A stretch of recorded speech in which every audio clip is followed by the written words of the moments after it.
deathbeds. There's a person who can't work properly because of illness or injury, and paupers, who were men who had grown old within the system and simply had nowhere else to go, no other means of support. And finally, lunatics.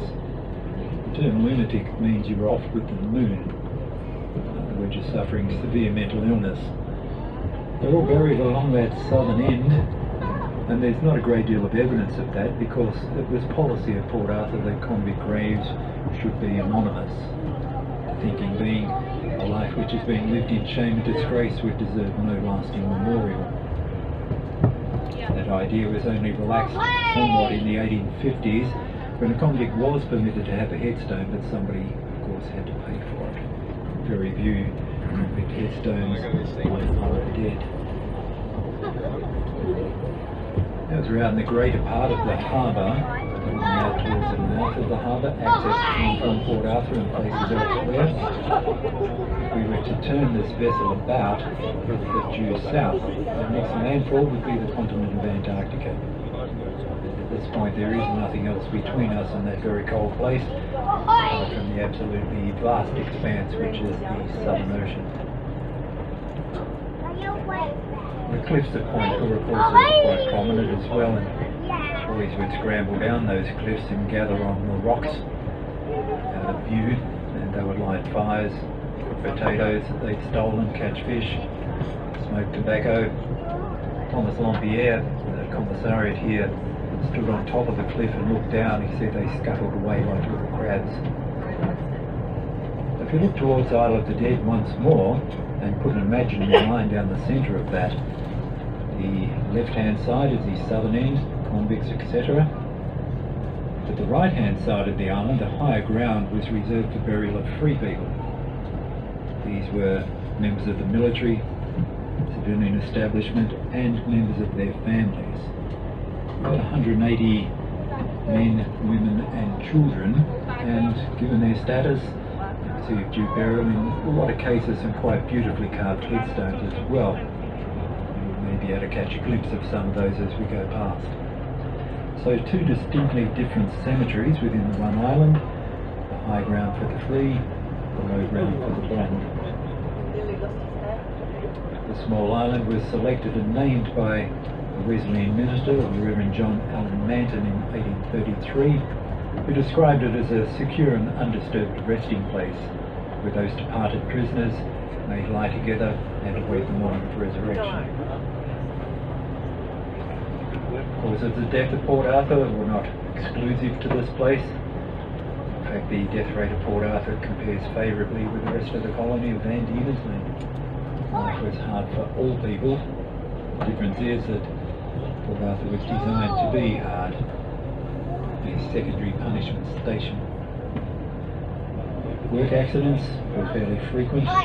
Men working in the timber gangs or the quarries suffer fatal accidents, being hit by falling trees and branches and so on. These men were wearing leg irons, which meant if anything went wrong, they didn't have much opportunity to get out of the way of falling branches and trees.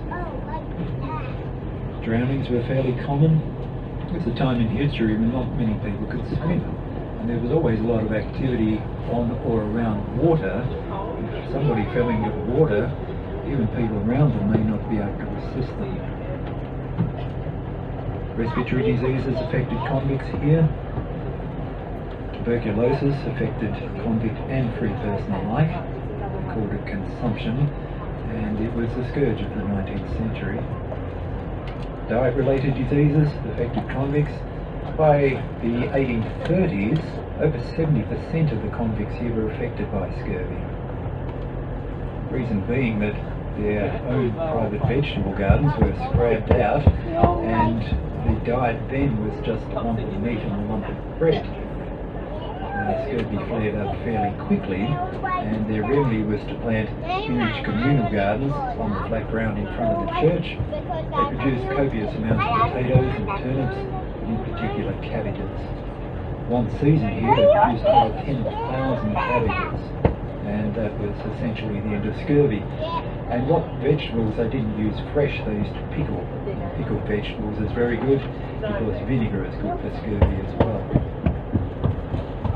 Among the women on the island, the most common cause of death seems to have been childbirth due to hemorrhage or secondary infection. And once again, if that occurred, there wasn't a great deal that could be done for these people at this point in time.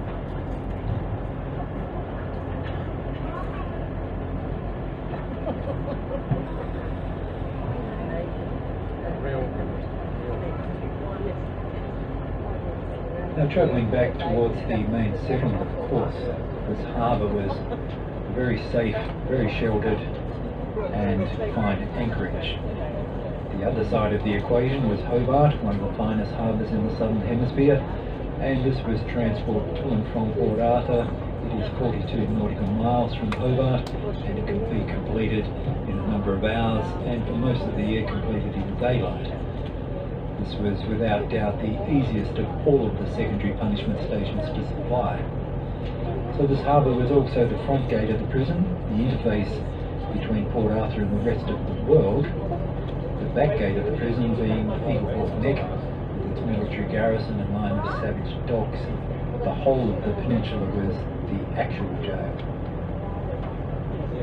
It was also a source of food. They used to catch fish, never to the extent that we would imagine.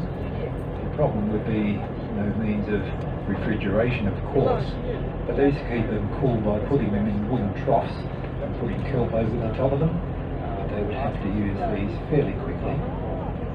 Also, on any given day, there would be traffic to and from around the harbour. The commandant might be travelling over to Point Poor on his duty, a doctor might be travelling over to Point Poor or by another part of the settlement. You might see two longboats, one with a crew rowing, the other behind it being towed, and there would be a coffin in that. It was a burial party on its way to Isle of the Dead. Now we'll have you back on shore shortly, folks, and on behalf of crew and captain, I wish you an interesting and pleasant day. Thank you.